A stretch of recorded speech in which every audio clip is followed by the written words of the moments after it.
Hide it in a secluded place where no one will ever go. Put it in the pantry along with the cupcakes. It's a little secret, it's just Robinson's business. First of all, you must hide this from your children." Miss Robinson leaned back in her chair, smiling relaxedly. Jacob Jones, an 18-year-old boy who had previously seemed a little awkward and shy to her, now looked much more confident. His smile was calm, but hidden beneath it was a spark of maturity and confidence that seemed unusual to her for his age. He was no longer the indecisive young man he had been at the beginning of the summer. The time spent with her taught him a lot. To Jacob, Miss Robinson was someone special. She became his guide to the world of new emotions and sensations. She was the first in many ways, in their sincere conversations, intimate moments filled with warmth and trust, and in those feelings that he had not even been able to describe before. Thanks to her, he matured, became more self-confident, and better understood how to build relationships. This summer became for him a symbol of a new beginning, an immersion in a world where adult emotions and awareness were intertwined with youthful naivety. Now, having entered college with excellent results, he felt that he was more mature and ready for new challenges. Their time together became an important part of his growing up, a memory he will cherish in his heart. Even when he turned away, his eyes betrayed the inner warmth that invariably connected him to her. That last thought made Rachel Robinson feel guilty. She knew that she had crossed the line, that her relationship with Jacob was more than an innocent mentor-apprentice affair. However, it also provided a reason to justify, or at least rationalize, her betrayal. She convinced herself that a wife should not be subjected to chronic complacency, which could lead her to cheat on her husband. Of course, Mr. Robinson suffered from difficulties. However, his doctor cautioned that given his cardiovascular problems, these difficulties were not severe or chronic enough to require a prescription. The doctor even suggested alternative activities. Rachel felt Jacob's warmth and care fill her with peace. His attention to her condition and desires created an atmosphere of complete harmony between them. He was in no hurry, did not demand. His gestures were light and unobtrusive, like a breeze running over the skin. She noticed how his hand lingered slightly on her shoulders, reminding her of how tenderly he always treated her. Jacob gently touched her hand, smiled, and looked away to the window, beyond which the evening sun was pouring. His gestures were imbued with warmth and tenderness, without requiring words. At that moment, there was silence between them, filled with understanding and trust. He lightly ran his hand over her shoulder, as if confirming that he was nearby and ready to support her at any moment. Rachel closed her eyes, feeling her heart fill with peace. She remembered how they had laughed a few hours ago, enjoying casual conversation. Their communication was easy, and each other's presence was filled with understanding. This was more than just a physical interaction. It was a moment when two souls found peace in each other. Her mind, however, was far from calm. Every time she looked at Jacob, she was overcome with an acute feeling of guilt. She knew she should have stopped this earlier, but now it was too late. Her emotions were entangled in a complex pattern where regret and joy existed side by side. This moment, so sweet and viscous, was both her consolation and punishment. The evening sun filled the room with a soft golden light, painting their silhouettes in warm colors. Rachel knew this moment wouldn't last forever, but closing her eyes, she allowed herself to forget about everything for a few seconds, about her husband, about feelings of guilt, about the inevitability of separation. She simply enjoyed the warmth and peace that Jacob gave her. Rachel thought for a moment that Jake had never used protective equipment. This fact has become so familiar that she has long ceased to attach importance to it. Despite all the irony, she hardly thought about how this contradicted her professional activities. After all, she taught sex education at school and regularly spoke to students about the importance of safe, intimate relationships, responsibility, and awareness of possible consequences. But her personal life often ran counter to what she preached in class. She never insisted on using condoms, even in those moments when it seemed like a healthy and obvious choice. Perhaps it was due to her long-standing, almost irrational dislike of these means. She had always considered them something inconvenient, something that disrupted the natural flow of things, introducing an element of artificiality into what should be a pure manifestation of intimacy. In her eyes, this did not look like concern for health, but as a barrier distracting from the depth of real contact. Instead, Rachel relied on methods that many considered unreliable. For example, the calendar method, which helped her monitor her cycle, but invariably left a small risk. Sometimes she joked with her friends about pull and pray, although she perfectly understood that behind this joke there was some bitter truth. She never resorted to hormonal drugs or other interventions in the natural processes of the body. These methods always seemed alien to her, and stories of side effects only strengthened her dislike for them. Over time, she learned to trust her body, rely on intuition, and make her own decisions, even if they did not always fit into the framework of traditional ideas about what was right and safe. Her gaze slid over the calendar lying on the nightstand. She noticed that her last period began 2 weeks ago. This detail made her tense a little. Rachel knew her body well and understood that now was the period when the risk of becoming pregnant increased significantly. But this realization did not prompt her to change her approach. She was used to going through life following her intuition and inner feelings, relying on luck and common sense. Deep down, she knew that her attitude might seem naive and sometimes even irresponsible, but it seemed to her that excessive anxiety was interfering with her life. After all, she believed that worrying too much about what might happen only took away the joy of what was happening here and now. Life taught her to accept herself and her decisions with all their consequences, even if it was not always right in the eyes of others. Jake, in turn, was attentive and caring. Despite his youth and little experience, he always tried to be sensitive. Rachel couldn't help but admire his desire to do whatever it took to please her. She saw how he tried, how he peered into her reaction in order to catch the slightest hint of her feelings. It touched her and made her forget about those small shortcomings that could be striking. Her thoughts briefly returned to their first meetings. Back then, Jake was insecure, a little shy, but sincere. He did not hide his fears and shortcomings, but this made him even more real.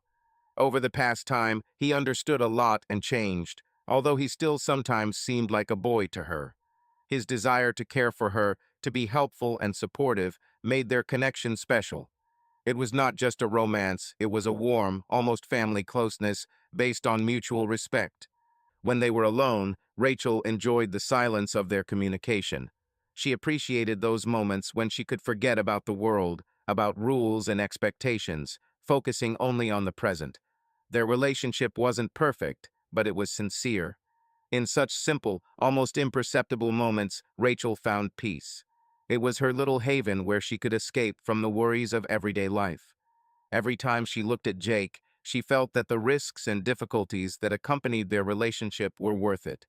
Rachel knew this wasn't going to be easy. Sometimes she had to wonder whether she was doing the right thing, how long this could last.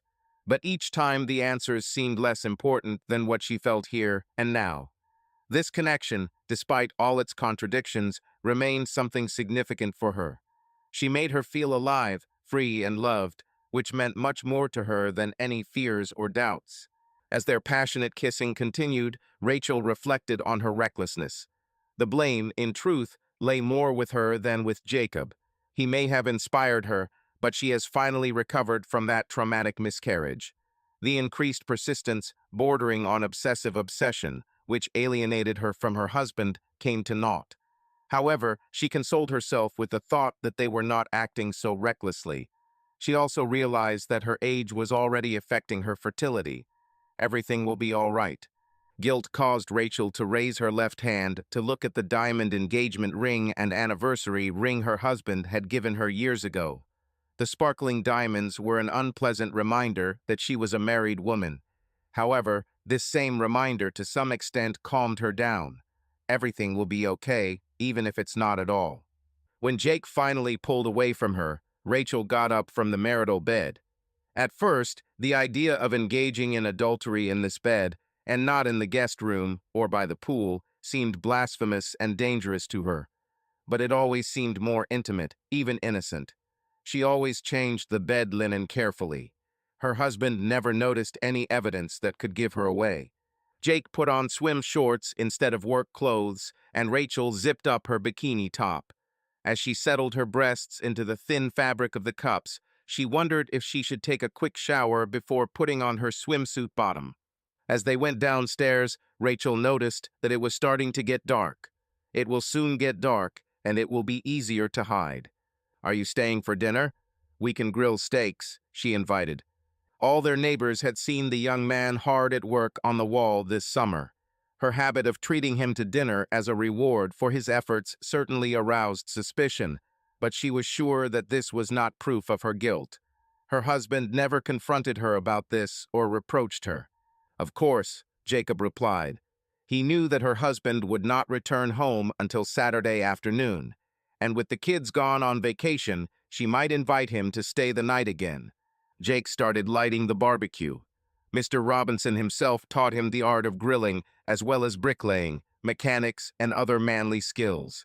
Thinking about Jake's new skills, Rachel looked at his work. Robinson's Great Wall was completed. With the exception of the earliest section, built while Jake was being taught by his husband, the young man had to work on his own. Hard physical work with bricks, mortar, and rebar helped him gain muscle mass and strength. He was not yet fully pumped up, but he had already lost his teenage thinness, unlike her husband with his stubborn beer belly. Rachel saw them working together. The husband remained stronger, taller, and heavier than the young man. Roger was also better equipped by nature. He remained the alpha male, but the alpha male was always absent. After Jake cooked the steaks and Rachel made the salad and sides, they sat down to dinner on the deck while watching the sunset. With the wall completed, the backyard and pool area are as private as they once were. Only from the upper windows of a few neighboring houses could anything be seen. Rachel didn't turn on the porch light. Soon they were enveloped in almost complete darkness under the moonlight. Naturally, they decided to take a swim in the moonlight. Jacob took advantage of the warmth of the summer evening and took off his shorts, enjoying the feeling of freedom. He always wanted to try swimming in the lake without clothes. Rachel followed suit, giggling, tossing her clothes aside. The water was warm and pleasantly enveloping, and the night sky added an atmosphere of solitude and lightness. The swim turned out to be short but memorable. Rachel laughed as she pulled Jacob toward the soft grass near the shore. Together they lay under the stars, enjoying the moment of silence and intimacy.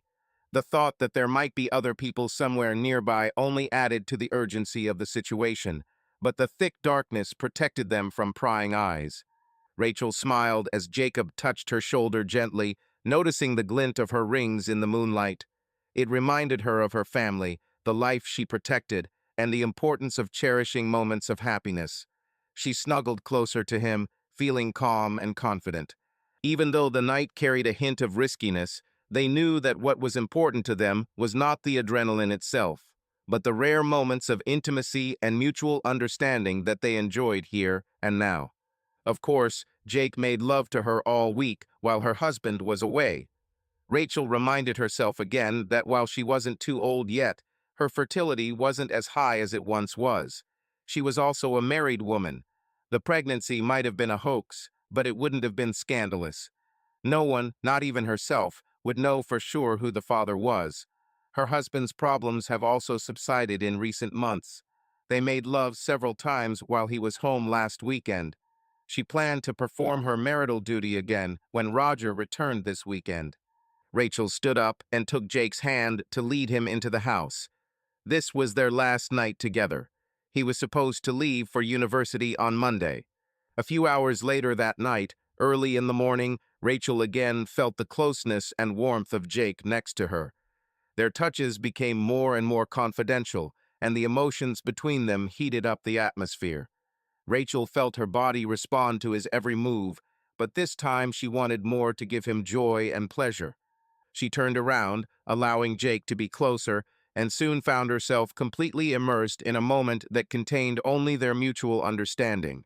Even knowing that this was not enough time for her to reach her peak of pleasure, Rachel accepted this with ease. It made her happy to see how hard he was trying, how his emotions were overwhelming. When the moment of intimacy ended, she remained lying next to him, feeling quiet satisfaction from the night she shared with him. Rachel thought about her husband, knowing that he would soon return home, and feeling confident that their bond would remain unbreakable. She allowed herself a short rest to prepare for the new day and the important moments that lay ahead. Rachel felt Jake press against her, resting his head on her large breasts. "I'll miss you," he said. "I will never forget you. I will always remember you. Our parting will be painful for me, but for you it won't be so sad," Rachel assured the young man. "You have been a blessing to a single, maturing woman, but you have also grown into a confident, capable young man. You went to a college where there are more women than men. You may not become the main handsome guy with whom all the girls want to have an affair, but women don't want a man who's just handsome. This will never be true. Many of them will understand that you are exactly the guy who will become a good husband and father, and those with whom you make love will know that you will be a husband who will make them happy. Soon you will meet the one. Then you will forget me, but not the lessons I gave you." Rachel cried while Jacob fell asleep with his face buried in her deep cleavage.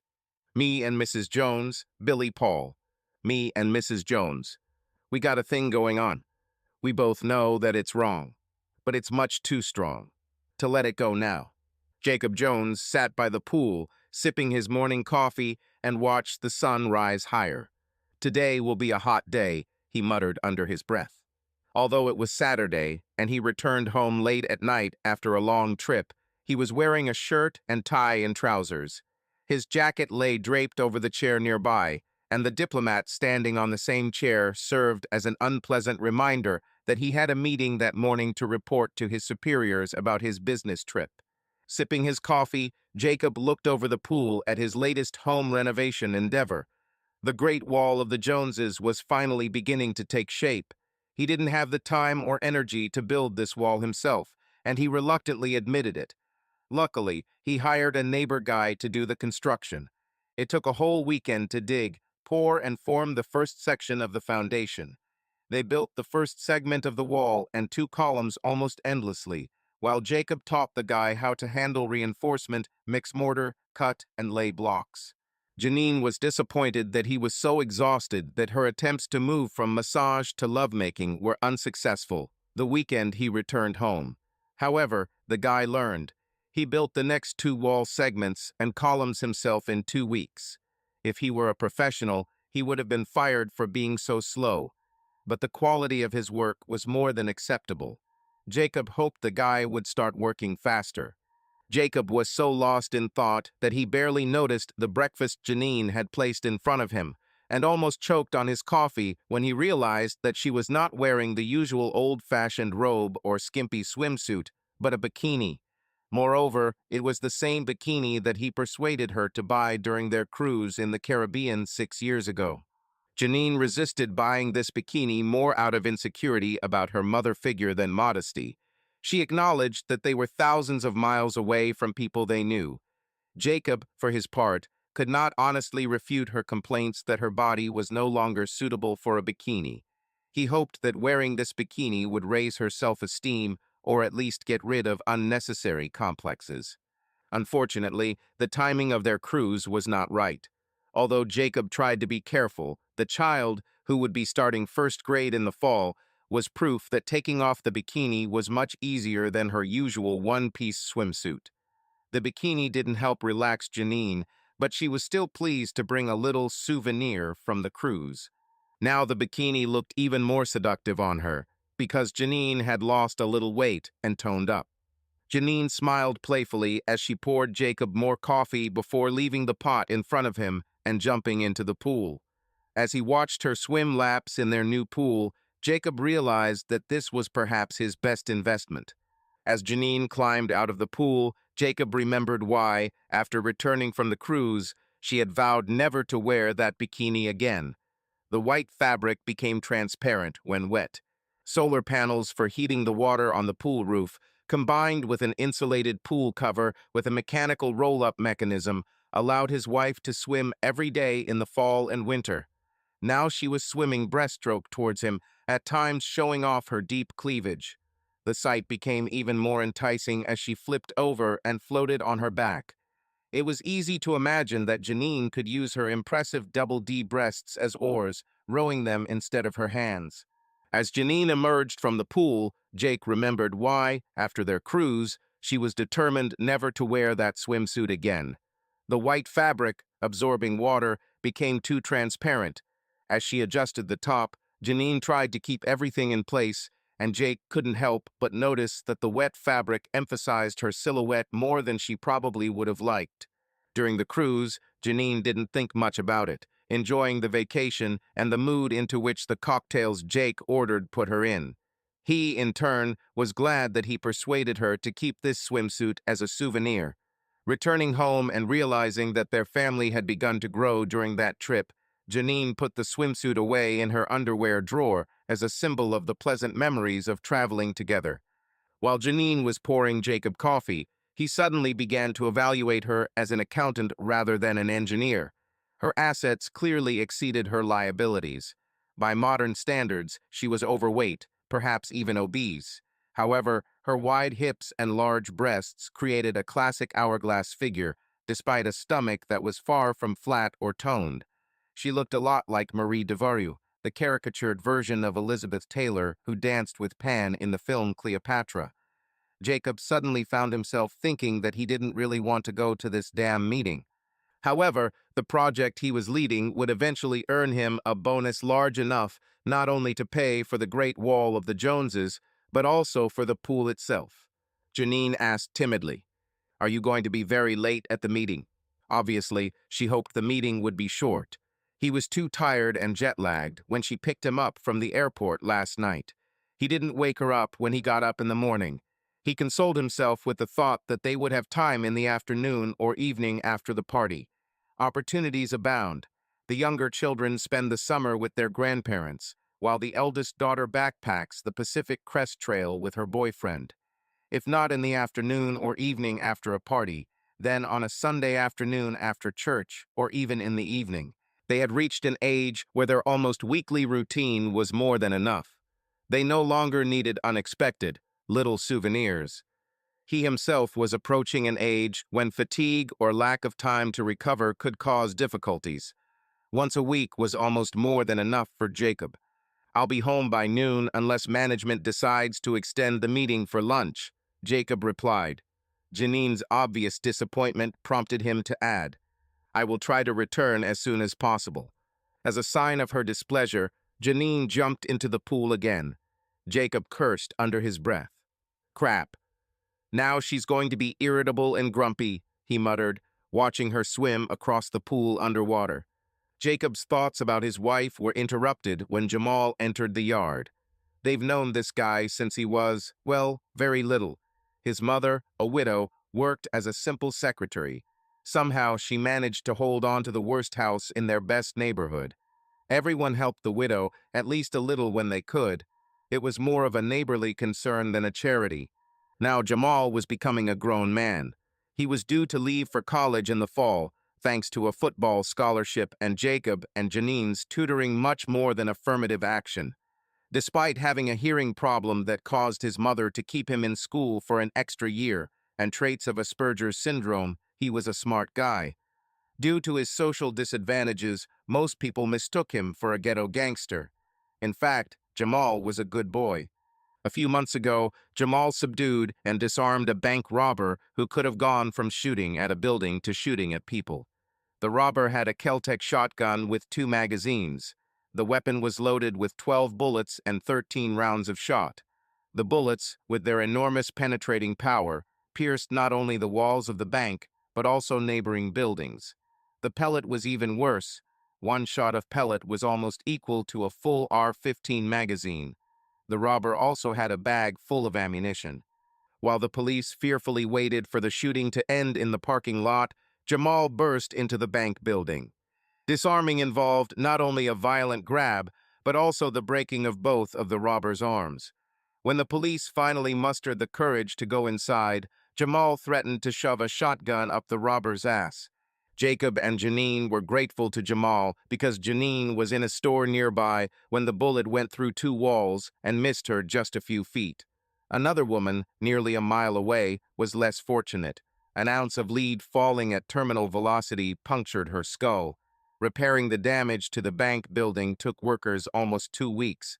Unfortunately, Jamal's heroism did not bring him the rewards he deserved. The bank teller, as well as Janine and several other wives in the area, tried to set him up with someone. However, Jamal remained a socially awkward loner who intimidated girls. The mass shooting incident only confirmed how dangerous it can be. The Antifa and Black Lives Matter movements have only exacerbated racial tensions with their critical race theories. The small number of people of color in his school were South Asians who showed even more contempt for Africans than for Europeans. They even discriminated against each other based on caste.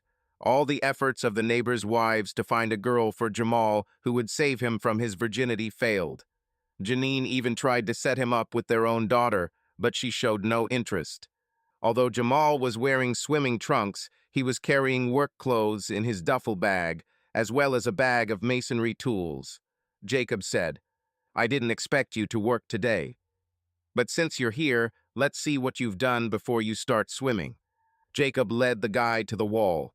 The blocks were laid evenly and correctly. The decorative embossings were oriented in the desired direction. There were only a few voids that needed filling. As Jacob and Jamal returned to the pool, Janine finally surfaced into the shallow water. Apparently, she was having a hard time catching her breath after being underwater for so long. Watching her heaving chest, Jacob wondered if she had really been underwater for that long. Most men would lustfully agree that his wife definitely has the lungs to swim underwater for so long. As he watched, one of her ample breasts slipped out of her bikini again. Jacob soon noticed that Jamal was also looking at Janine's breasts with much more interest than usual. Jacob almost panicked as Janine walked towards them through the waist-deep water, clearly intent on leaving the pool. Jamal is about to see his wife almost naked, but to say anything now would embarrass the guy and humiliate Janine. He feigned calm and remained silent until she walked up the steps, exposing her curvaceous body completely. Janine hurriedly adjusted the top of her swimsuit to hide her breasts, then pulled her panties back on. At that moment, Jamal jumped into the water, apparently to hide the impressive bulge in his swimming trunks. Realizing that his presence would only prolong the awkward moment and make him late for the meeting, Jacob grabbed his jacket and briefcase, kissed Janine goodbye, and left.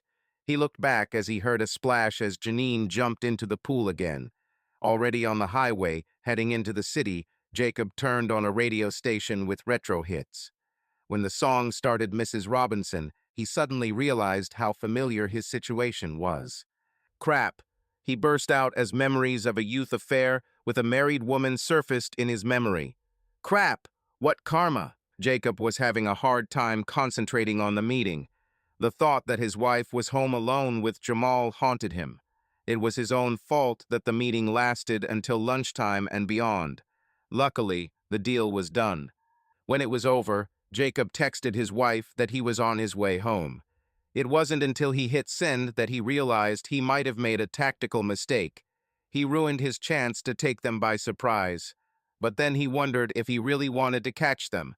Besides the fact that Jamal could beat him, there was also his family. He had suspicions, but he wasn't sure he wanted to confirm them. Convicting his wife of adultery would force him to divorce in order to preserve his dignity. He suddenly and belatedly wondered whether Mr. Robinson had the same suspicions and ambivalence about his wife and Jacob. When Jacob finally arrived home, he saw Janine, still in her bikini, relaxing on a chaise lounge in the shade on the patio. Nearby lay a stack of textbooks on chemistry and physics, which indicated an innocent lesson. Jamal was already in work clothes and laying the first row of blocks on the wall. Jacob noticed that it was only the first row. Although he himself was getting older, he could lay down that many blocks in less than half an hour. Approaching his wife, Jacob noticed that her bikini was completely wet. She had obviously been swimming again recently, or took a quick shower. Jacob could all too easily imagine why she would have to take a quick shower before he returned. These thoughts increased his anxiety, but Janine greeted him with a deep, passionate kiss. Despite his suspicions, Jacob was glad he sent the message. Jacob accepted Janine's invitation to sit while she went to get drinks. As she left, she picked up her empty glass to pour herself another. When his wife placed the bourbon and cola in front of him, he noticed another glass on the table containing only melting ice. Jacob didn't need to do thermodynamic calculations to realize that the glass had only been there for a short time. He picked it up and sniffed it. The smell of bourbon was undeniable. Technically, Janine had no right to serve alcohol to a young man who was almost 2 years away from turning 21. However, Jacob sometimes allowed himself to treat Jamal to beer. Unfortunately, if his wife was drinking alone with a young guy, it had a completely different connotation. As he sat with Janine and sipped his drink, Jacob reflected on his situation. So far, he only had suspicions. Suspicions that were neither confirmed nor, most likely, justified. His doubts disappeared when he noticed on the chair one of the oversized men's t-shirts that Janine usually wore as a nightgown. Apparently, she wasn't just wearing a bikini during their study session. Interrogating your wife when she is most likely innocent would be the worst decision. He could only remain silent. When their glasses were empty, Jacob took Janine's hand to lead her into the house. She cast a guilty glance at Jamal, but relented, realizing that her husband did not care at all about their privacy. Janine giggled as Jacob practically threw her onto the bed. Of course, here is a softened version of the text. She couldn't help but laugh when he tried to pry up the strings of her bikini. The light playfulness of the moment blossomed into a warm intimacy as Jacob tried to make their time special. This time he was much more attentive and patient than usual, trying to feel every detail of their communication. This whole moment brought them even closer together, and Jacob sought confirmation that their bond remained as strong. He was sincerely happy to see how happy Janine was. Their time together reminded him how important it was to be considerate and caring. As their embrace became closer, Janine remarked, "You should be especially careful." She glanced at the cyclobeads sitting on the nightstand. Jacob was surprised she hadn't mentioned this earlier. After their little family adventure from the Caribbean cruise, they were both much more cautious. However, he understood that Janine trusted him and tried to be extremely attentive. When the time between the two of them was over, Janine went to the bathroom, and Jacob changed his clothes and put on his swimming trunks. They both returned to the pool, enjoying the rest of the day. Jacob was slightly saddened to realize how quickly their alone time had passed, but was glad that Janine seemed pleased with their short break. Splashing in the pool with his wife helped Jacob ease some of his anxiety. While swimming in the water, he noticed Jamal gathering his tools to leave. He tried to hide his relief as he said goodbye. After an hour of fun in the water, Jacob and Janine climbed out of the pool to shower and change for his boss's party. Janine surprised him by wearing her little black dress. It had a plunging neckline that accentuated her breasts, and the hem just reached mid-thigh, showing off her slender legs. He was even more amazed that instead of the usual tights, her tanned legs were naked. The party started normally, but as the drinking grew, some guests decided it was time to turn their time on the terrace into a pool party. No one except the owners was in a swimsuit. The guests began to undress down to their underwear. Jacob was shocked when Janine reluctantly took off her little black dress, revealing that she wasn't wearing any underwear. She was wearing only a lacy black bra. Quickly jumping into the water, she spent an hour using the combination of darkness and water to hide her private areas. Many men swam underwater, circling around her like sharks, trying to see more. When the pool party ended, the owners kindly offered Janine a towel. On the way back home, Jacob was so overcome with passion that he turned into a secluded place. Janine, excited from swimming almost naked with her husband's colleagues, did not mind the fact that they did not caress in the cramped car.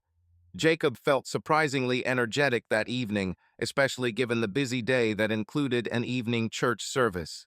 After returning home, he did not expect that he and Janine would have the energy and time to be intimate. However, when they were getting ready for bed, his wife took an unexpected initiative, surrounding him with her warmth and attention. She was more passionate than usual, and Jacob, despite the thoughts that had tormented him in recent days, happily responded to her mood. He sincerely sought to give her maximum care and attention, wanting to strengthen their bond. They spent time together, enjoying a moment of silence and togetherness that brought them peace and confidence in each other. Janine, pleased with his efforts, clung to him, settling comfortably next to him. Jacob felt the tension that had been accumulating in his soul gradually recede, giving way to quiet joy from their closeness. As night fell over their home, they fell asleep cuddled together, feeling grateful for their many years together and for being able to support each other through thick and thin. Jacob Jones sat at the hotel bar, eating dinner on another lonely Thursday. There weren't many people in the restaurant, but he felt even more lonely sitting alone at the table. At the bar, he could at least pretend to interact with other customers or talk to the bartender. Jake had almost finished his dinner when he finally noticed the couple returning from the dance floor. It was obvious that they were about to have an affair. The rings on the fingers of the woman, who looked to be about 40, left no doubt that she was married. However, their behavior equally clearly indicated that this man was not her husband.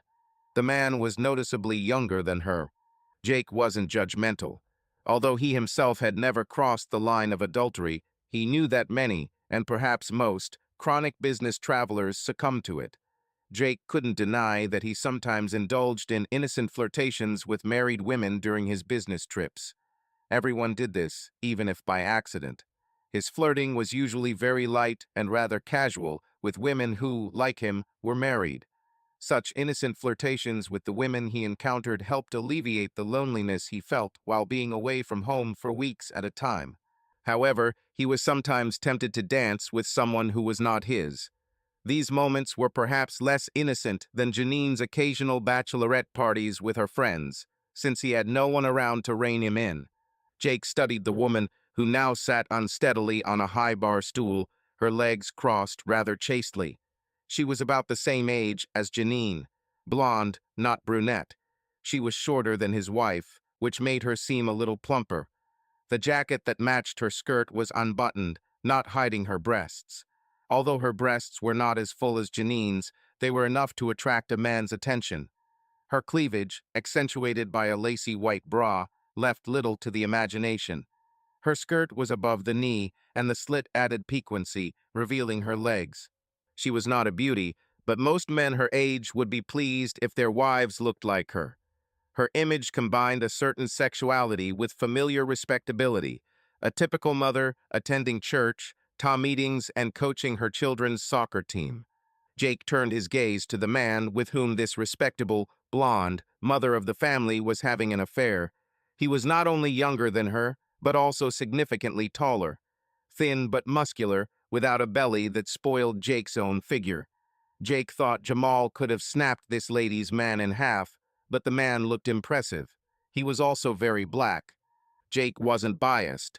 Although black women never seemed interested in even the most innocent advances of white men, white women, especially married ones, often proved quite receptive to the advances of black men.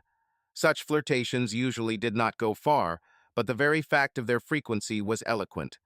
The attraction of the double forbidden fruit clearly doubled the temptation. Black men were drawn to such mature, married white women as sharks are drawn to their favorite prey.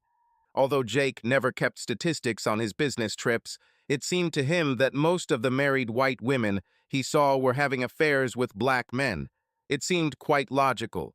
If a woman decides to break the taboo of infidelity, why not also break the taboo on interracial relationships, and even the stricter taboo on interracial infidelity? The flirting between them became more and more obvious. The black man was now standing closer to the woman who was still sitting on her high bar stool.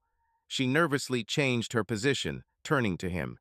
Then she casually opened her legs and then crossed them again, but now her left was on top of her right instead of the other way around. Her movements caused the hem of her skirt to rise. A fleeting glance at her bare thigh confirmed that she was wearing stockings, not tights.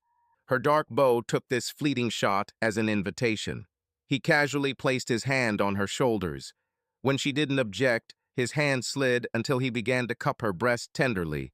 The woman still did not protest. Continuing her flirting, she automatically began to play with the buttons of her blouse. In front of Jake, She undid first one button, then two more, and then three more. Her blouse was unbuttoned down to her navel. After a few minutes of their, to put it mildly, not very innocent flirting, the black gentleman helped the married woman get off her high bar stool. As he walked her to the elevators, his hand slid into the low neckline of her blouse, again caressing her almost bare breasts. The couple stopped at the elevator to talk. Apparently, they were discussing whose room to go to. Jake watched as the woman pressed the up button. He assumed that she insisted on her number so as not to miss possible night calls from her husband. Jake himself sometimes received calls from his wife at such moments, seemingly random, but in fact suspicious calls. These calls always came to the hotel room phone, not to the mobile phone. He himself sometimes called Janine during her business trips to teacher conferences. Everyone knew, but preferred not to admit, that this evening ritual of calling was intended more to check the whereabouts of a spouse and prevent infidelity than to console loneliness. The bartender was clearly amused by this scene. Approaching Jake, he offered another drink. They both watched as the new couple entered the elevator. Jake asked half affirmatively, "You must see this every evening." "Yes, most often on weekdays," confirmed the bartender. "Women are less likely to be married on weekends. But if a married woman is flirting with a black man on a Friday or Saturday, often her husband is either with her or nearby. I think it's not as taboo as it used to be." Jake looked more closely at the bartender. His gray hair contrasted with his dark skin. He was well over 50. He was also very black and complete strangers. The bartender knew nothing about him except his room number and maybe his bill. Everyone's anonymity was guaranteed. "Have you ever taken part in something like this yourself?" Jake asked. "Sometimes, but not as often as before," admitted the bartender. "It's easier for a dark-skinned man to find a girlfriend. Women love to dance, and black men, unlike white men, are raised to be less inhibited when it comes to dancing. If Fred Astaire, Danny Kaye, and Gene Kelly saw how uptight modern white men are, they would turn over in their graves. Every black man's dream is to have an affair with a white woman, especially a married one. Perhaps this is some kind of compensation. If a maturing married white woman wants to dance without her husband, it is almost inevitable that most of the men willing to dance with her will be dark-skinned." The bartender paused briefly to put away the glasses and then continued, "Most white women are also curious about black men.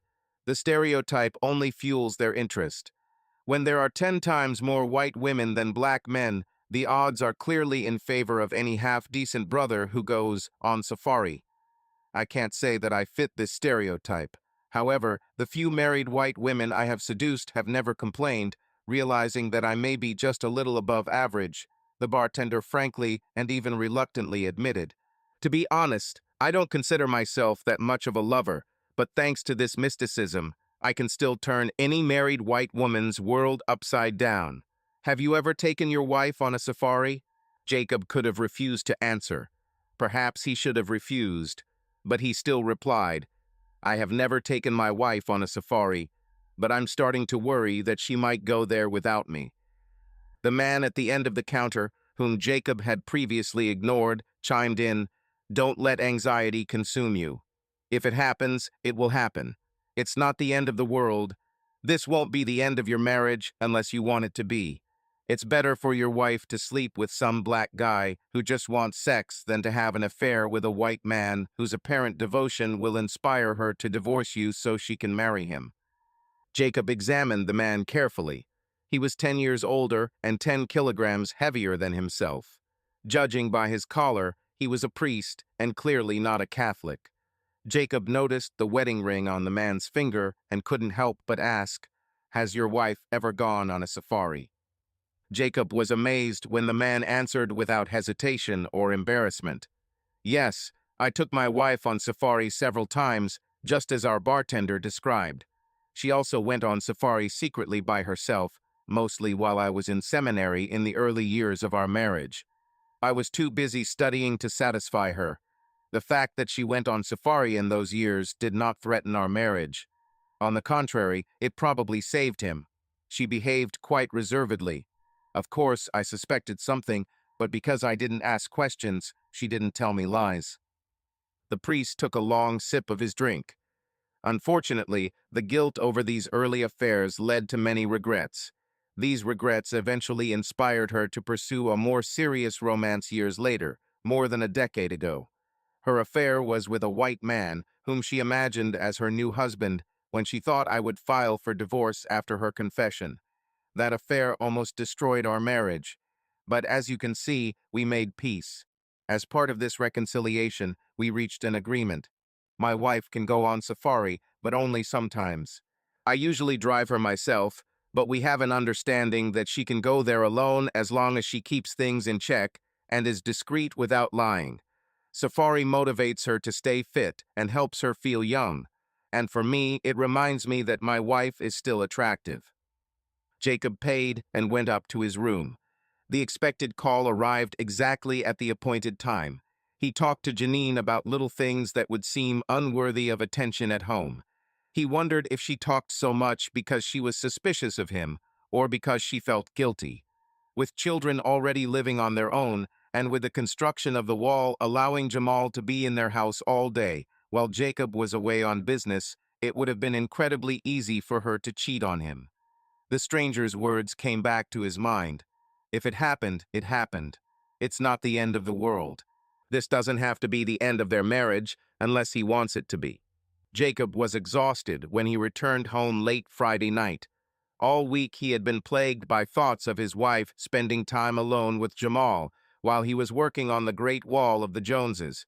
But the words of the bartender and the priest were suggestive. If it happened, it happened. It's not the end of the world. This doesn't have to be the end of their marriage. Does he need to insist on this? Jacob's wise counsel allowed him to ease his anxiety and jealousy. All that remained was intense gratitude that his wife remained a desirable woman.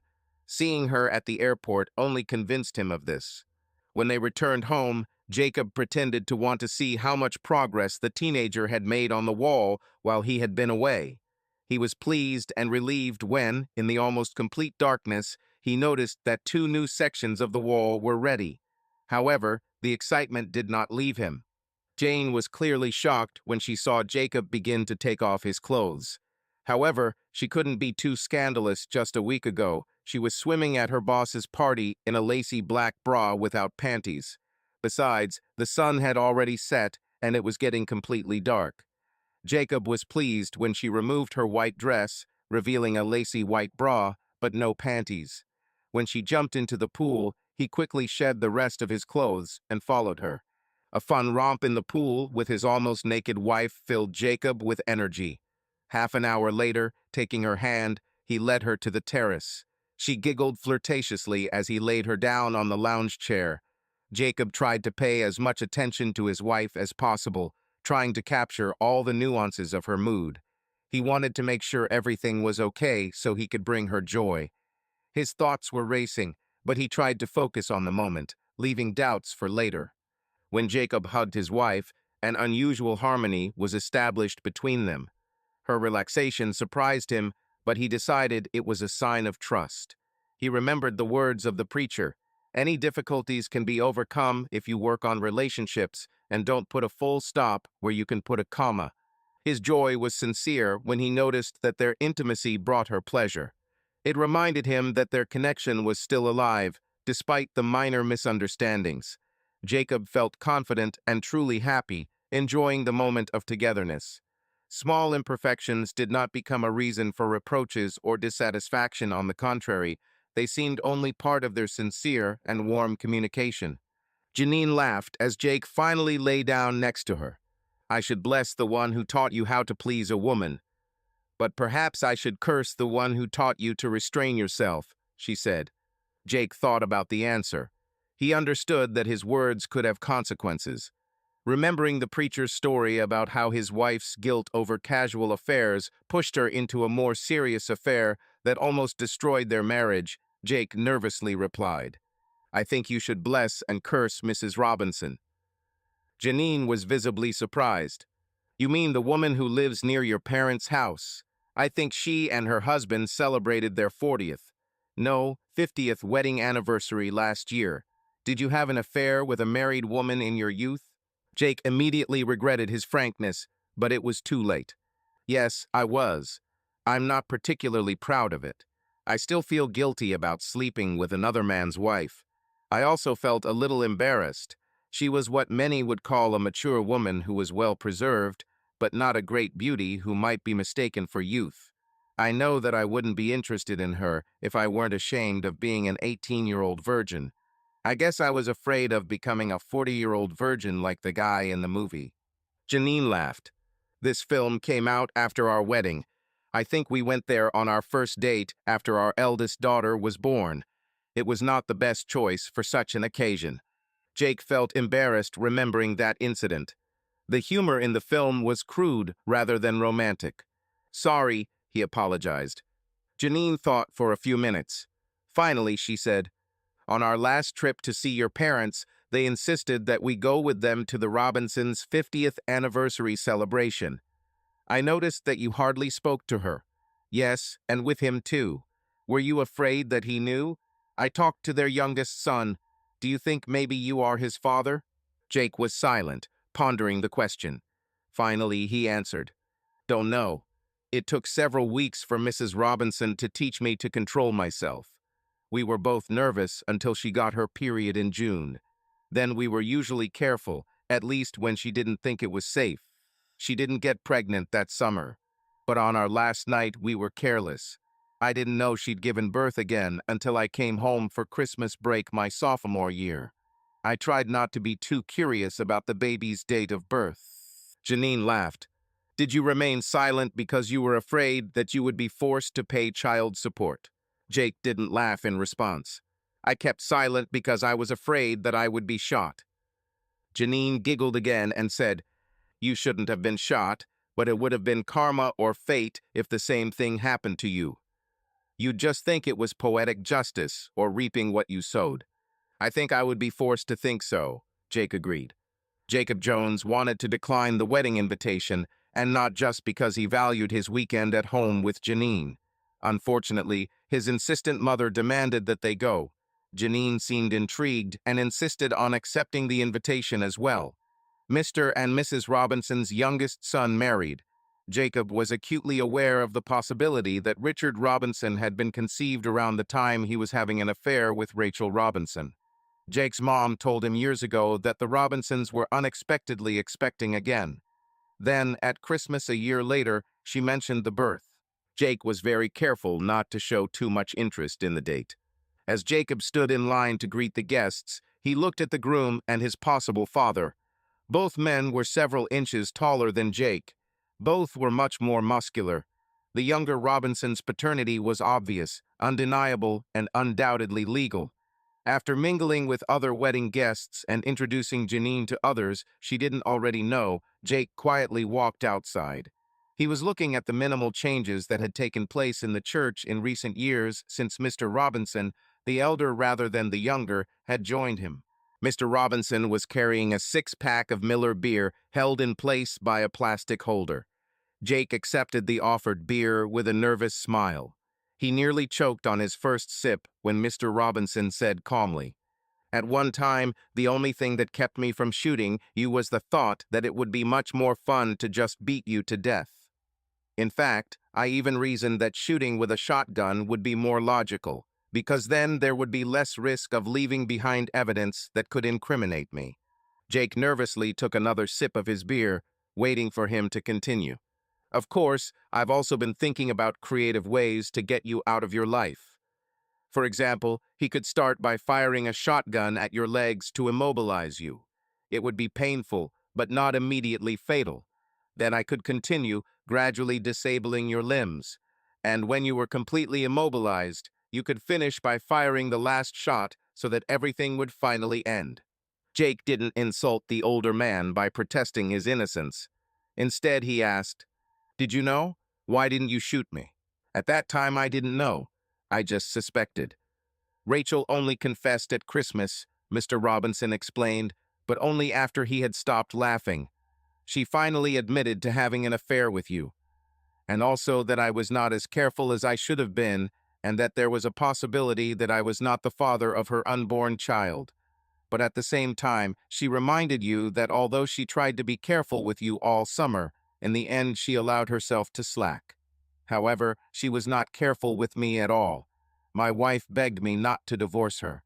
When the baby was born, he looked like me and had the right blood type, so I decided to take the risk. It is obvious that I really am the father of my son. Mr. Robinson took a long sip of his beer. Jake also took a sip before nervously answering. I understand why you didn't kill me when you weren't sure, but I can't understand why you didn't do it after Mrs. Robinson confessed. Mr. Robinson finished his beer with one last gulp. He then put the empty can to his temple and crushed it like John Belushi. Finally, he spoke. By killing you, I could calm my wounded pride, but it would take away the joy and satisfaction I had from raising my youngest son. Jake asked, why didn't you divorce Rachel? After her admission of infidelity, it would be easy for you to win the case in court. You could probably get the house and other major assets. You could totally burn that witch. Mr. Robinson laughed. You clearly did not consult a competent and honest lawyer. Any self-respecting lawyer will warn you that the only people who win in divorce cases are damn lawyers. Divorcing Rachel would be almost as stupid as killing you. Perhaps I would have received a favorable ruling on the property. Maybe, by some miracle, I would be able to get custody of the older children. But that would mean that I would be responsible for raising children whose paternity I was no longer so sure of. Besides, I was well aware that since I was not a billionaire like Donald Trump, I would not be able to find a woman younger and more beautiful than Rachel. At best, I would trade her for a woman of about the same age and probably no more attractive, and with children from a previous relationship. Jake nervously took another sip of his beer. Although it was logical, staying married must not have been easy, he suggested. It turned out to be surprisingly simple, actually, Mr. Robinson explained. When I had suspicions, I thought seriously. I realized that I had become too complacent. Boredom was the word that best described how I felt about our marriage. I suddenly realized that even after 20 years of marriage and after gaining weight, Rachel was still an attractive woman. I also admitted that she was justifiably annoyed by my diminished virility at a time when her libido was beginning to run wild. Mr. Robinson stopped to open a new can of beer and took a sip. Instead of remaining passive, I became more involved in our marriage. I suddenly wanted more sex and started having it more often. I started watching my diet and working out to get back in shape. My masculine strength has been reborn. Twice a day became the norm on weekends, rather than once a week as before. I began to appreciate Rachel's increased libido and her sudden looseness much more. She suddenly began to agree to give me pleasure if I wanted it, although she herself preferred that I have sex with her. She even agreed to try a different type of sex, which, however, neither she nor I liked. Jake silently accepted the explanation. He took another sip of beer and finally asked, weren't you afraid that I might infect your wife or give her a child? Mr. Robinson laughed again. I certainly wasn't afraid that you would infect Rachel. My own daughters said what an unpopular nerd you were. When I taught you how to lay bricks, you were still complaining that you couldn't find a girl. You were clearly not the kind of man who would catch any disease, let alone pass it on to Rachel. Jake took another sip of his beer, emptying the can. He pressed the base of the can to his forehead and tried to crush it, just like John Belushi did in the film Menagerie. His attempts were in vain. Mr. Robinson laughed. I could call you a weakling, but you're not that weak. There's a trick here. The can is essentially a column on which you apply a compression load. It is a very squat cylindrical column with low moment inertia, which makes it resistant to loss of shape. But if you press your fingers on the sides of the can, it will lose almost all its stability and will be much easier to crush. Jake followed Mr. Robinson's instructions. It wasn't easy, and his head began to ache, but he was still able to crush the can. Mr. Jones generously handed him another can of beer. Jake asked, what about pregnancy? Weren't you afraid that I might knock up your wife? Of course I was worried about that, Mr. Robinson admitted. However, Rachel constantly complained that her periods had become irregular, and that she was almost past childbearing age. Obviously, she was not yet infertile, but her fertility had already noticeably decreased. Since she was careful with me, I hoped that she was at least trying to be careful with you. It's unlikely that you'll get her pregnant before you go to school. But I must admit that I myself have ceased to be careful. Rachel would remind me to get out, but never complained or resisted if I didn't. Jake finally admitted, "Will it make you feel better if I say that I myself may be in the same situation as you? There's a guy in the neighborhood that I'm mentoring, just like you mentored me. I even hired him to build a wall around my house because my job takes me away on business all week. I have no reason to suspect my wife, but I still worry." Mr. Robinson was clearly feeling the effects of the holiday punch and beer. Without hesitation, he unbuttoned his pants and began to urinate. Jake might have been outraged by this, but Mr. Robinson still maintained relative restraint. Jake realized he needed to relieve himself too. While both men relieved themselves, Jake suddenly began to compare his size with that of his older mentor.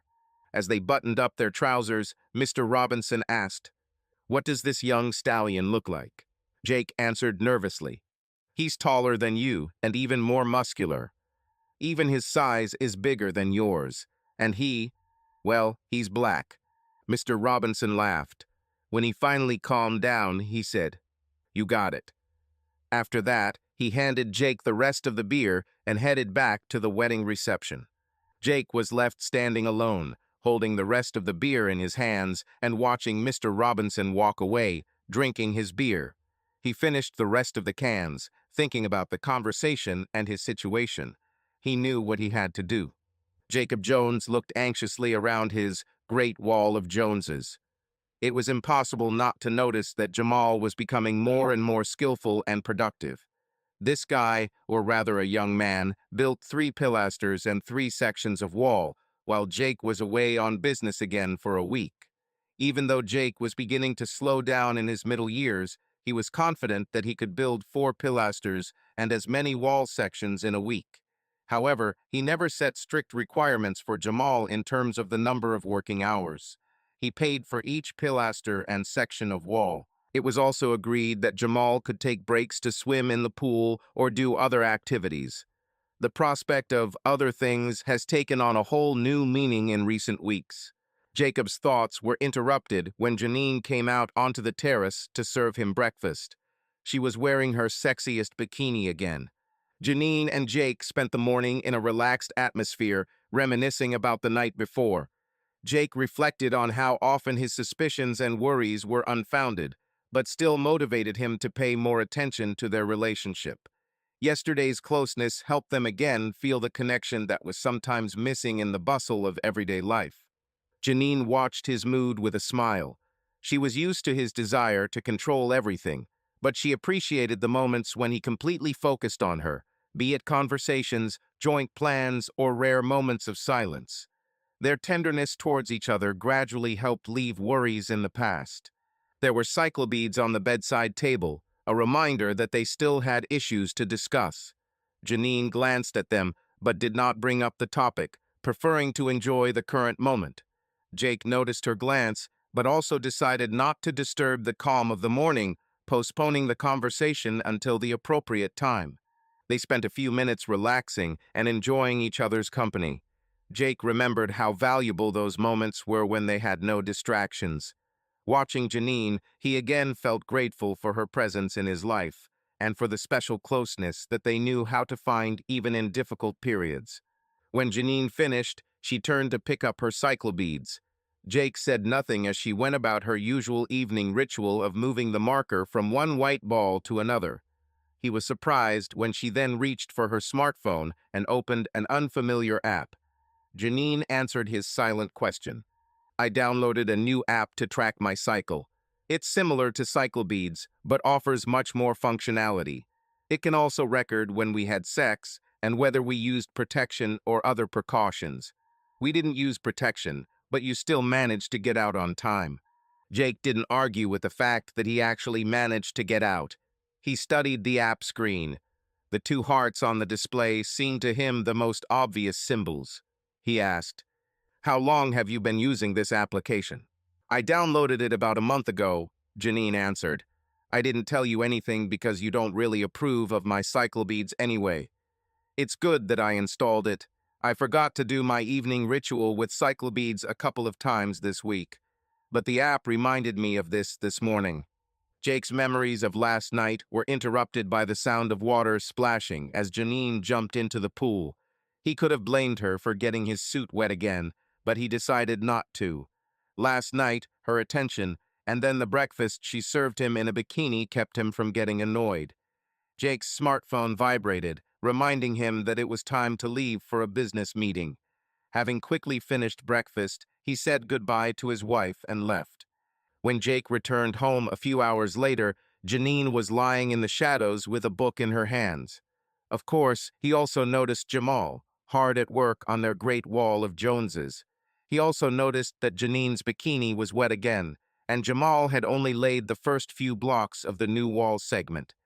Jake thought as the young man began to work, and again felt the usual suspicion.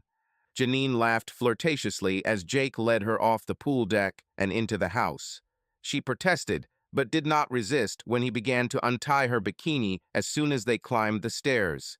Their lovemaking was almost a repeat of the previous night. Jake again carefully captured the nuances of her smell and taste, trying to find confirmation of his fears, but did not notice anything suspicious. Jake again felt close to his wife, noting that this time everything happened with ease and naturalness.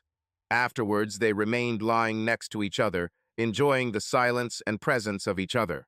After some time, Janine invited him to check how Jamal's work was progressing. Jake reluctantly stood up and went to inspect the process. Jamal had already completed most of the wall segment, and the result was flawless, which Jake noted with satisfaction. A sudden splash of water drew his attention to the pool, where he caught a glimpse of something moving. I think I should put on my swim trunks and join you, Jake said. Janine stopped and laughed. Maybe you better put on your work clothes and help Jamal finish the wall. If you make it before dark, I'll cook you steaks and serve them in my bikini. The offer wasn't exactly what Jake had hoped for, but he knew there was no point in objecting. When Jake joined Jamal, he said, "You don't need to help me. You already pay me and teach me. This will help me pay for college." There was no hint of self-confidence in the young man's words, which one would expect from a teenager who may have had an affair with someone else's wife. Jake mentally reproached himself for his suspicions. Janine insisted that I help you. One of the lessons of marriage is if you want a happy life, make your wife happy. I'll just be your helper. The work continued in silence. Jake tried to make an impression by carrying one block in each hand, but soon fell behind Jamal, who was carrying 4 blocks at a time. Jake didn't complain. He mixed the solution, brought the material, and prepared the tools. Together, they managed to finish the work before sunset. Janine, as promised, remained in her bikini, cooking steaks and serving beer. Fortunately, her bikini was no longer wet, and the approaching twilight softened its effect. When Jamal left, Jake took his wife into the house. She insisted that he take a shower and joined in, ostensibly to wash his back. Naked, she helped him dry off, and then offered him a massage. He did not refuse, especially since her touch excited him more and more. Soon her body was on top of his, and he completely surrendered to the feeling of closeness with my wife. Janine noticed that Jacob had taken a couple of Tylenols. She obviously understood why. She insisted that he lie down on the bed so she could massage his back and shoulders. Janine offered Jake a relaxing massage, and he didn't mind. Her confident movements helped release the tension from his back, buttocks, and thighs. She paid special attention to every part of his body, using lotion to moisturize his skin. Even when Jake rolled over so she could continue massaging his arms and chest, he surrendered completely to her caring touches. Their closeness at this moment was felt especially acutely when Janine leaned against him, her movements filled with tenderness and warmth. She tried to please him as much as possible, helping him relax after a long day. They spent the evening in a cozy, calm atmosphere, enjoying moments when words were not needed and care spoke for itself. It was dark when Jacob Jones walked his wife from the garage to their home. She giggled in protest, but didn't put up much of a fight when he unzipped her dress.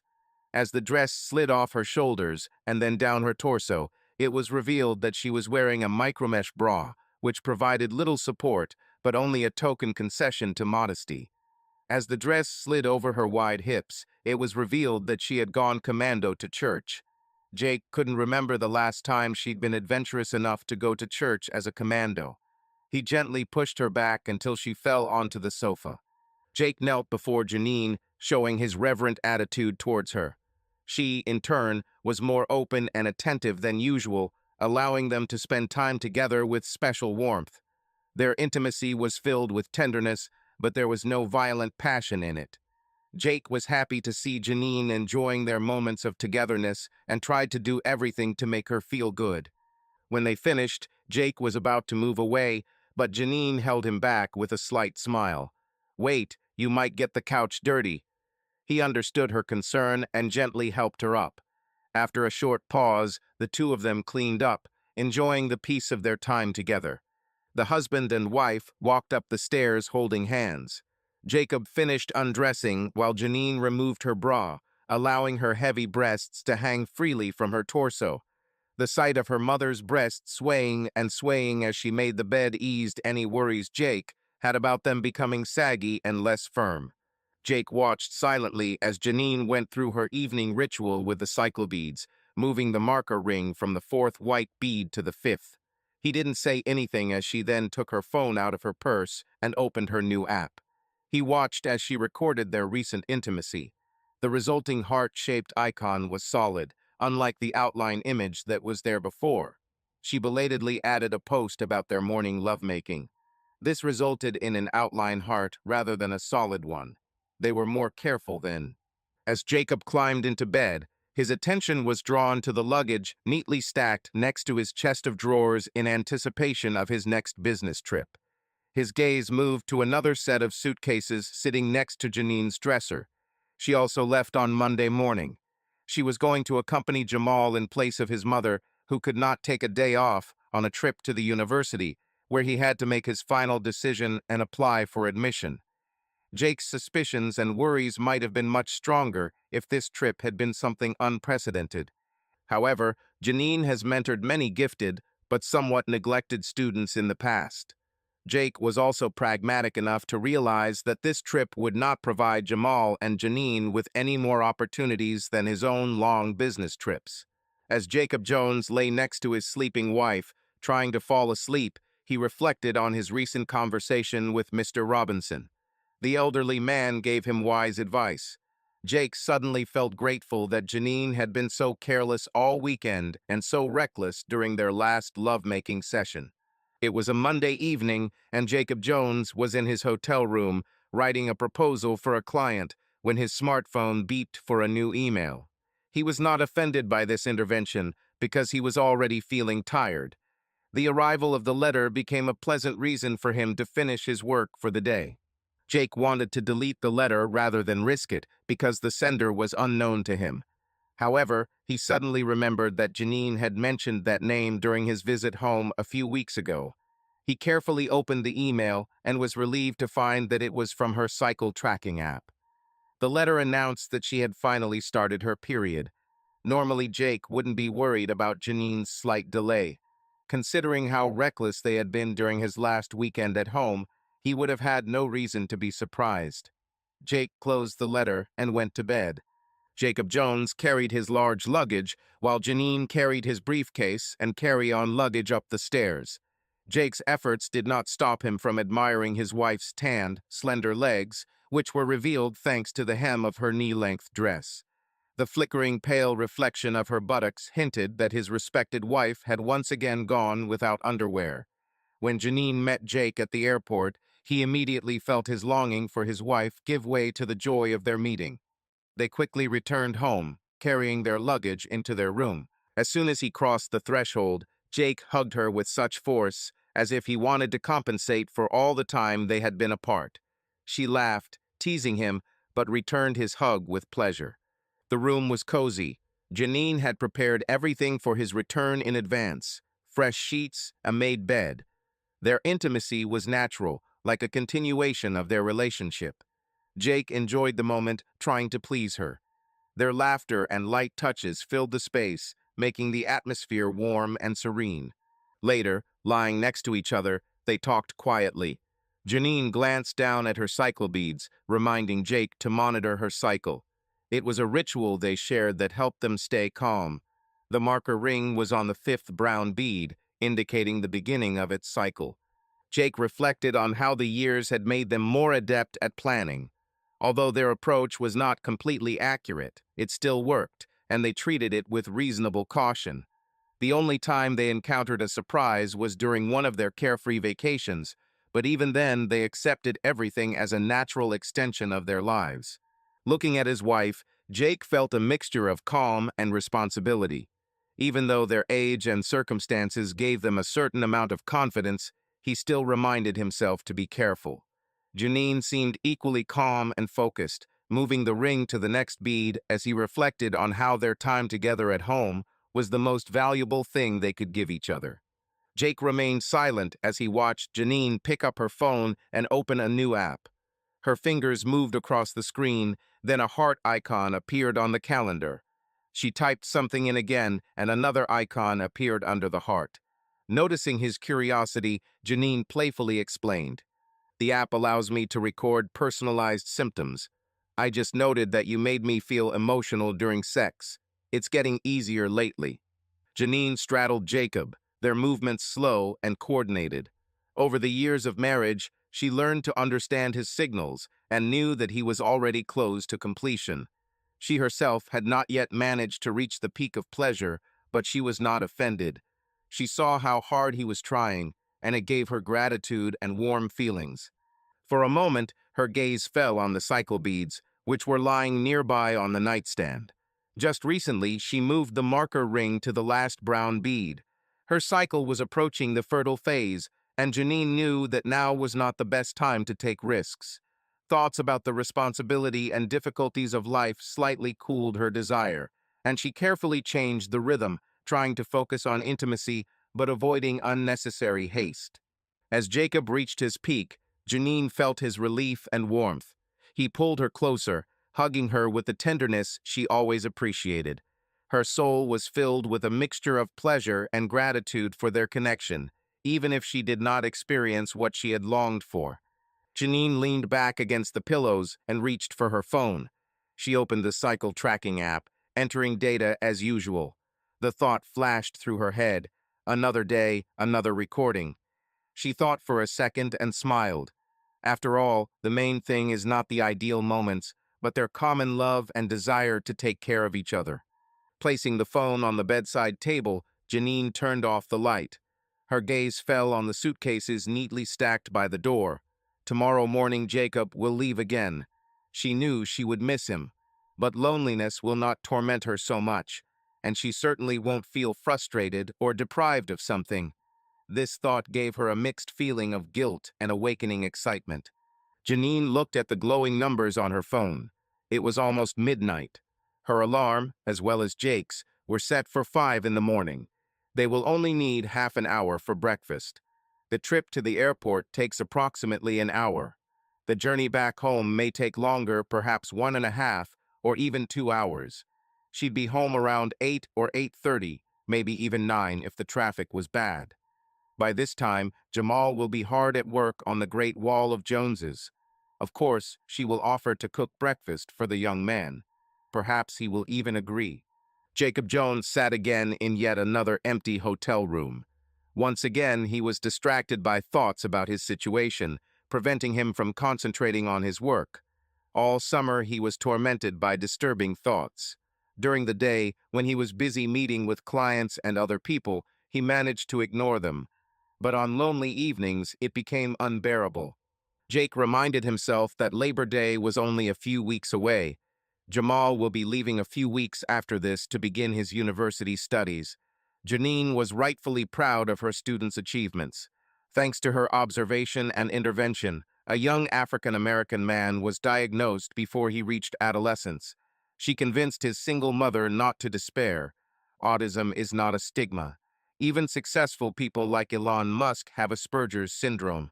Thanks to Janine's constant tutoring, Jamal has already completed advanced math programs, including differential equations, as well as chemistry and physics courses.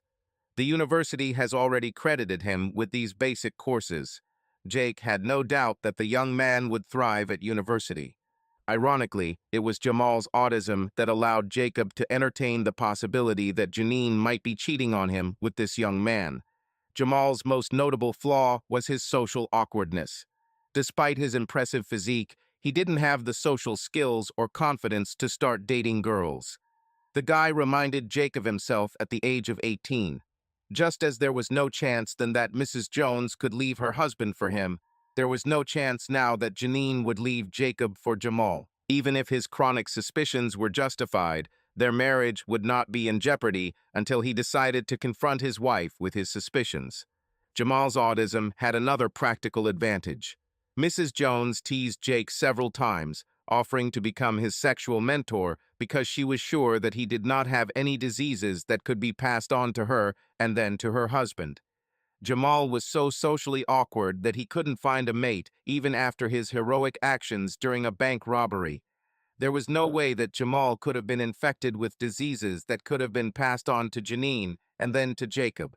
Of course, Jake consoled himself with the vain hope that everything that could happen between his wife and the young African-American would end in the fall. In recent months, Jake has deliberately avoided any investigation that might confirm his suspicions. He resisted the temptation to return home early to perhaps catch his wife in the act. None of the scenarios that his imagination drew ended well. Jacob reasoned that even if Janine was cheating on him, his precious honor and fragile ego would remain safe as long as no one other than his wife and her lover knew for sure and not just suspected. He decided to let Janine's alleged infidelity run its course. Unfortunately, the worries that tormented Jake so often did not leave him alone that night. He finally gave up his useless attempts to concentrate on work. Since he was still wearing trousers, a shirt, and a loose tie, he decided to go down to the hotel lounge for a drink. Perhaps the presence of other people will distract him. The hotel lounge was neither crowded nor empty, as was typical on a Monday night. Jake sat at the bar instead of at a table. It was faster to order a drink that way. Besides, he could find company to distract himself. Sipping bourbon and Coke, he looked around the room. Jake's gaze lingered on a couple sitting at one of the tables. Leftover food and almost empty glasses indicated a romantic dinner. They were an odd couple. The fact that she was white and he was black no longer seemed unusual. However, she appeared to be a woman in her 40s. Her wide hips, full breasts, and not too slender waist indicated that she was a mother. She could have been Jake's wife's doppelganger if she weren't blonde instead of brunette. Unlike her, he looked 10 years younger. His toned body resembled that of a professional athlete, a real handsome man in his prime. The woman's blouse was unbuttoned so that it revealed more than just a modest hint of her plunging cleavage. The fabric of her white blouse was sheer enough to reveal her lack of a bra. The lack of support allowed her breasts to sag under their own weight, indicating that they were natural and not surgical. The sparkling diamond rings on her fingers loudly proclaimed her status as a married woman. Although the African American could theoretically be her husband, their behavior indicated otherwise. His right hand rested casually but commandingly on her shoulders, and his palm was dangerously close to her chest. He leaned forward to kiss the woman. She willingly turned her face towards him so that their lips met. Their kiss was long and passionate. She didn't object when his hand slid under the neckline of her blouse, cupping her breast. Finally, the woman broke their kiss to signal the bartender. He obediently approached with a small tray on which the check lay. The woman signed the check, apparently debiting their account to her hotel room. The African-American's hand continued to hold her breast as they rose from the table. When the woman pulled out her purse, Jake noticed a white lace fabric peeking out of it. Apparently, she took off her bra during their meeting and not before leaving the room. Obviously, this was their first meeting, perhaps even by chance. As the couple walked past the bar, Jake noticed an impressive bulge on the African-American's pants. He was clearly one of the lucky ones who lived up to his reputation, just like Jamal.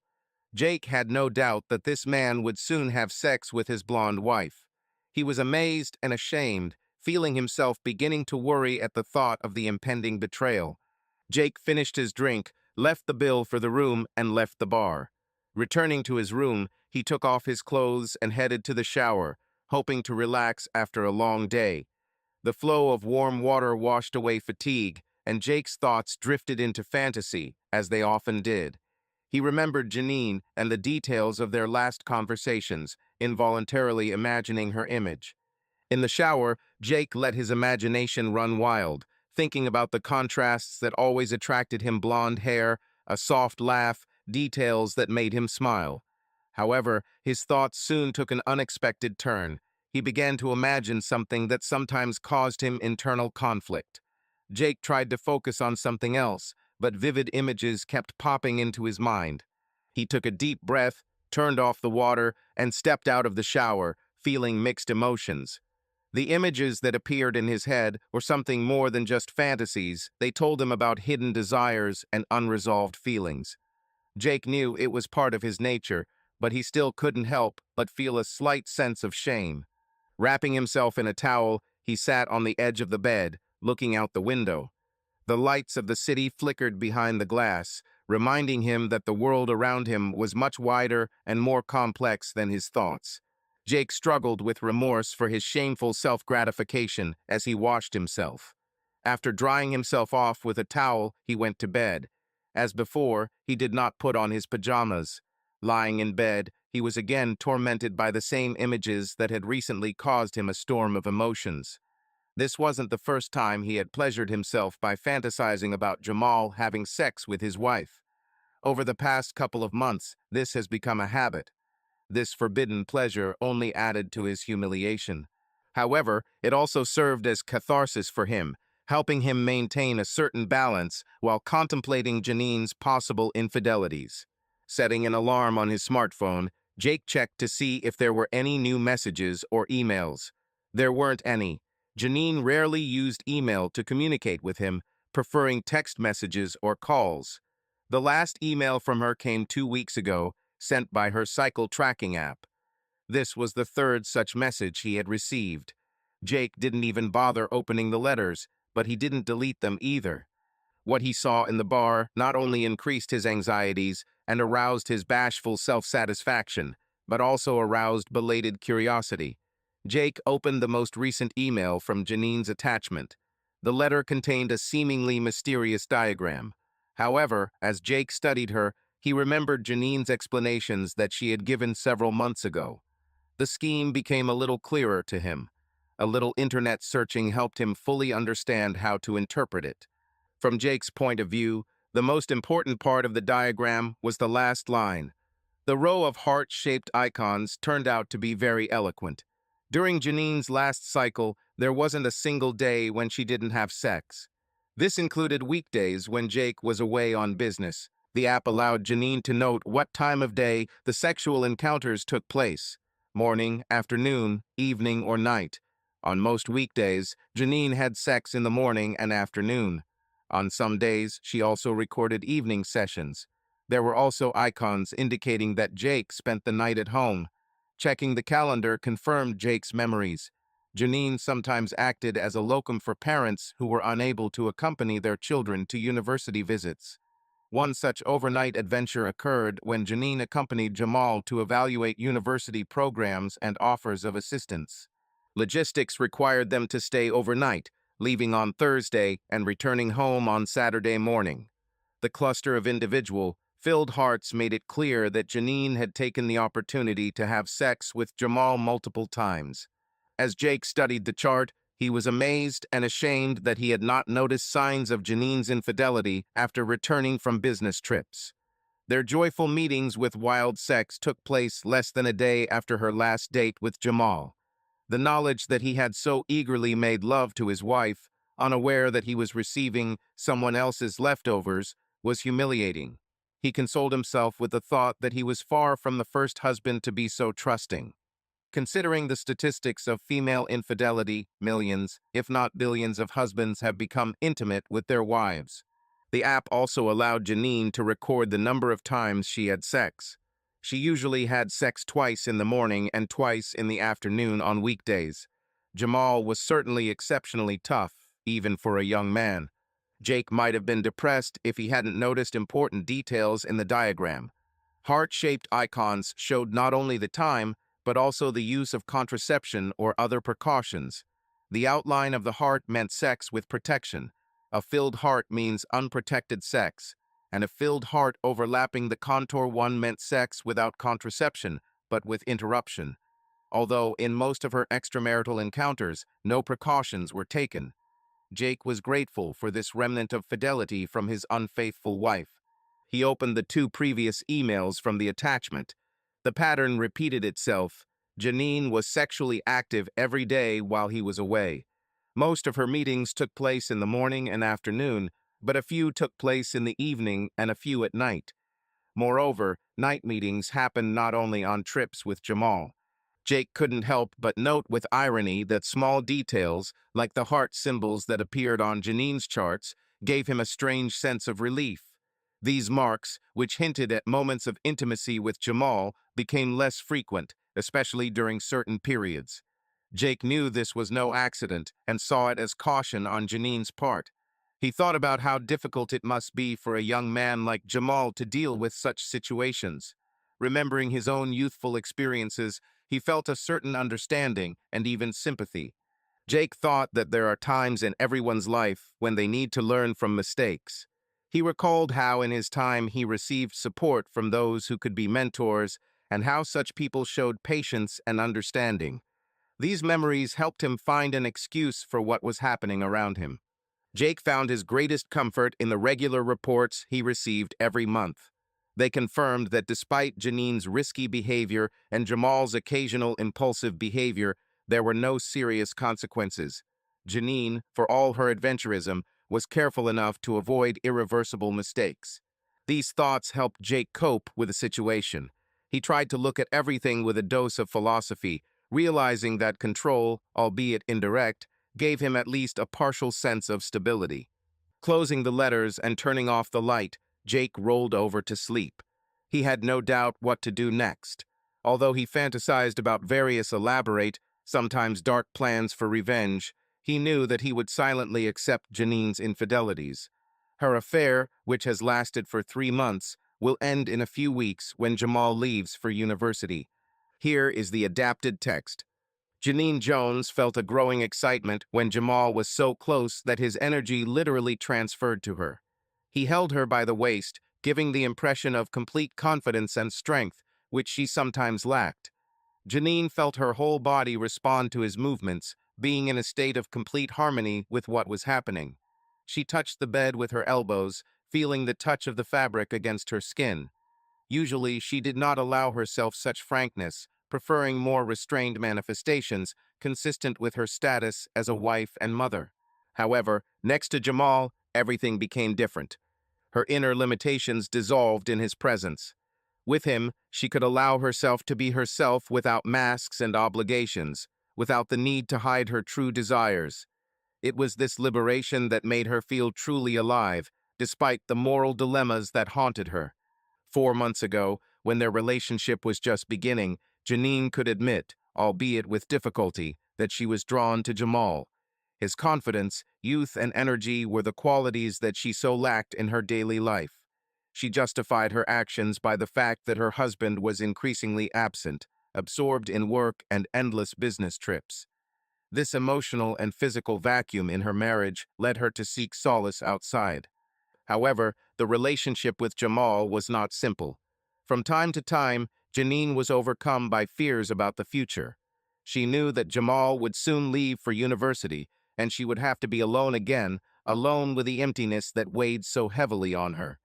Every moment spent with him became a precious reminder for her that life can be bright and rich, even if it temporarily goes against her usual way of life.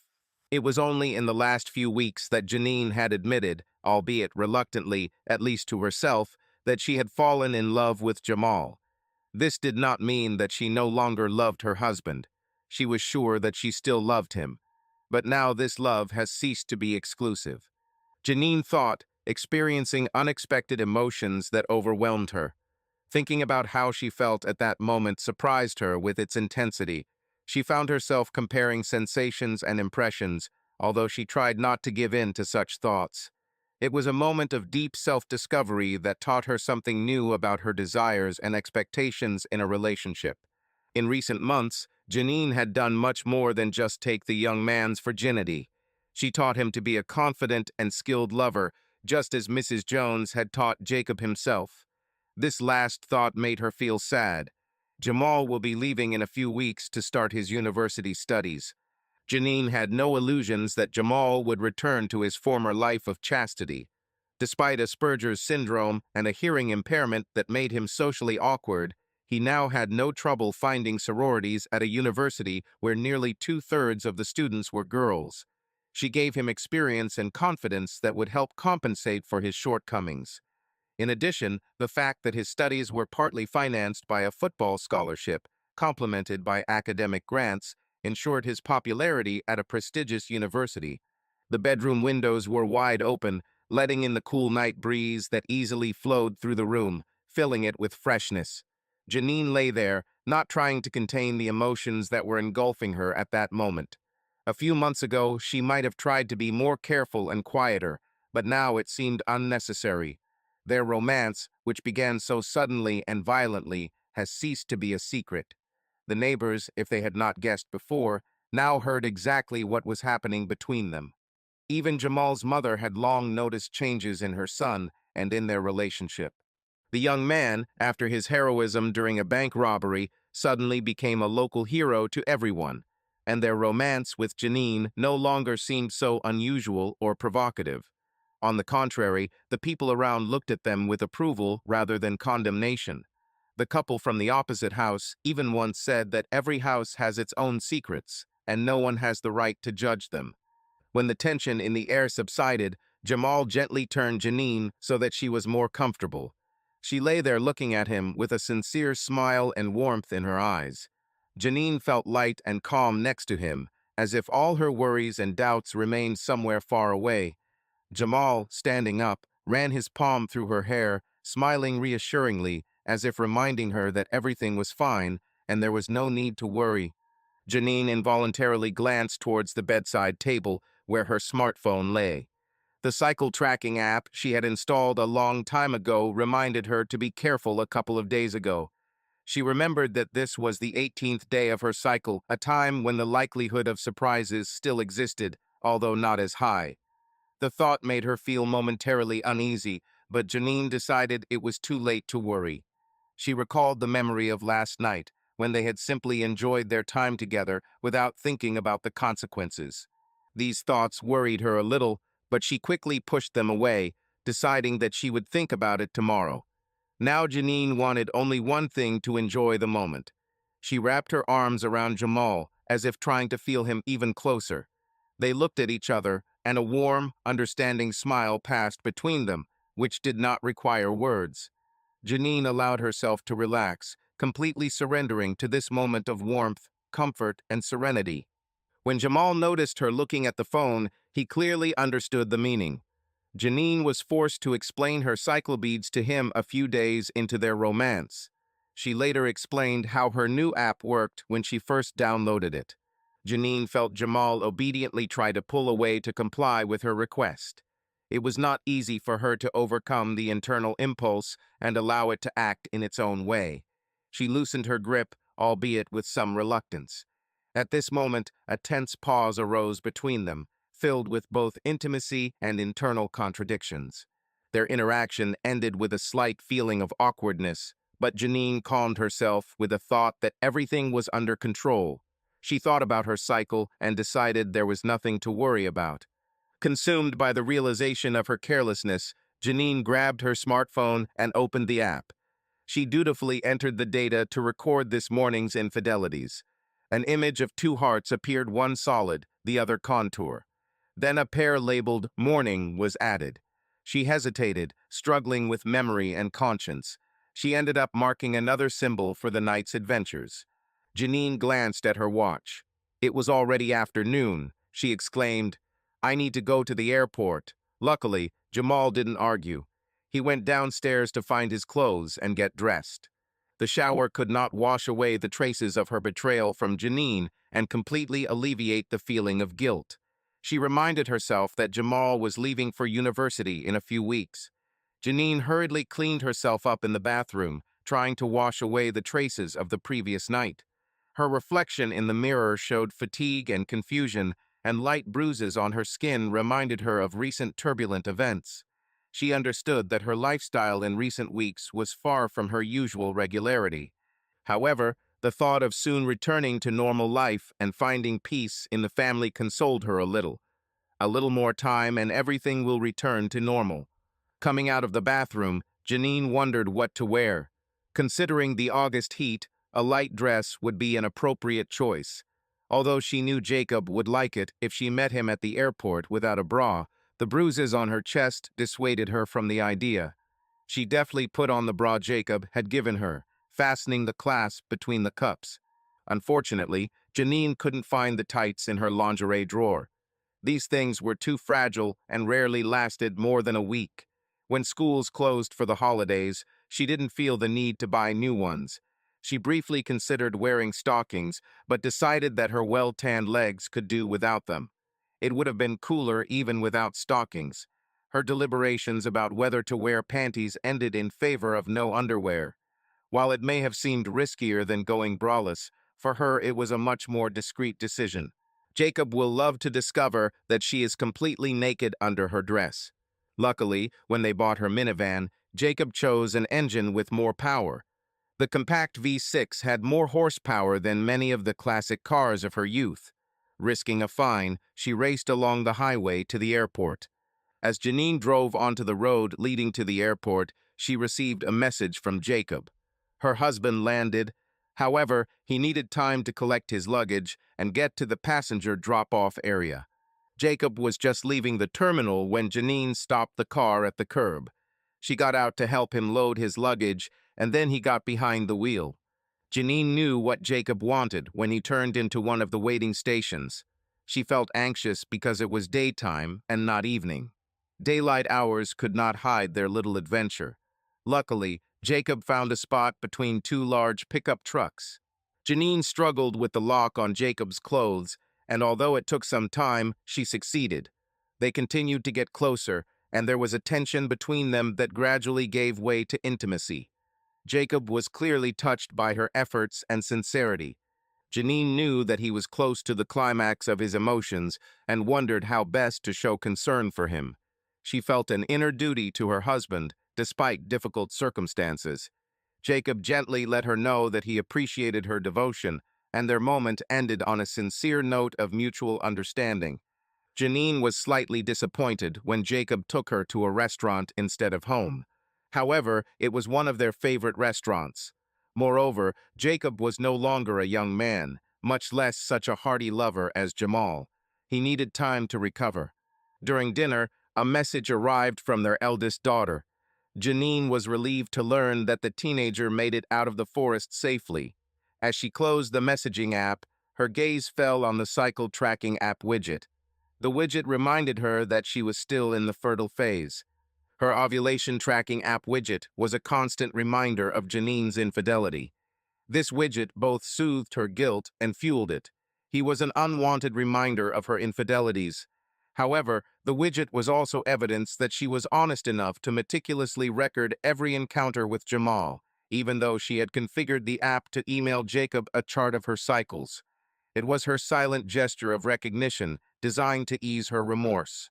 She may even have been lucky that her husband didn't notice the meaning of the suspicious heart-shaped icons when he received the first letter. He didn't even bother to open the last two emails from the app. Their ordered food arrived late. Both ordered steak. While Jacob responded to a message from his boss, Janine checked her email. She was about to close the application when she suddenly noticed an icon showing that some emails had been opened. She quickly checked and realized that all the emails sent to her husband from the ovulation tracking app had finally been opened. This did not yet prove that he knew the truth, but it clearly indicated the possibility. Janine wondered why he still hadn't talked to her about this. Could it be his own feelings of guilt over his affair with Mrs. Jones? Janine was suddenly overcome with anxiety as she helped Jacob carry his luggage into the house. If he noticed those heart-shaped icons, he might just be waiting for the right moment to talk about it privately in their bedroom. She was only slightly reassured by the fact that all the dishes from breakfast and yesterday's dinner had been washed. The dishwasher was still running.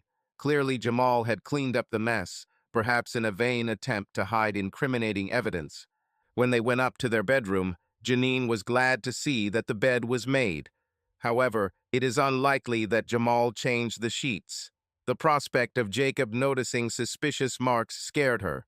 Maybe the stains had dried enough for her to convince her husband that they were his marks from last weekend. Janine breathed a sigh of relief when Jacob suggested going for a swim. She deftly pulled out her swimsuit top from under the bed, quickly took off her dress and bra, then put on her swimsuit. Unfortunately, the lower part of the swimsuit could not be found. She searched for her unsuccessfully until she suddenly remembered the events of the previous night. Fortunately, Jacob was more amused than alarmed, and even visibly excited, when he realized that his esteemed wife would go swimming without the bottom of her swimsuit.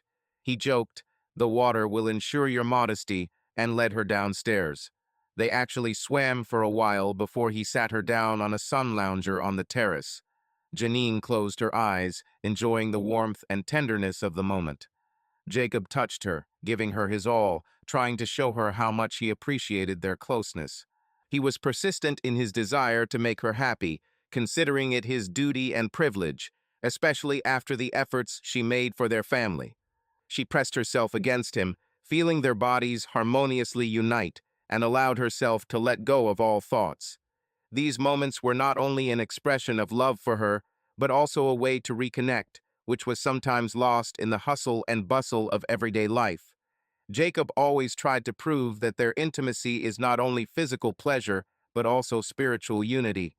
After their closeness, Janine habitually glanced at her phone to check her reminders. Jacob noticed the widget she used to track her health, but didn't say anything.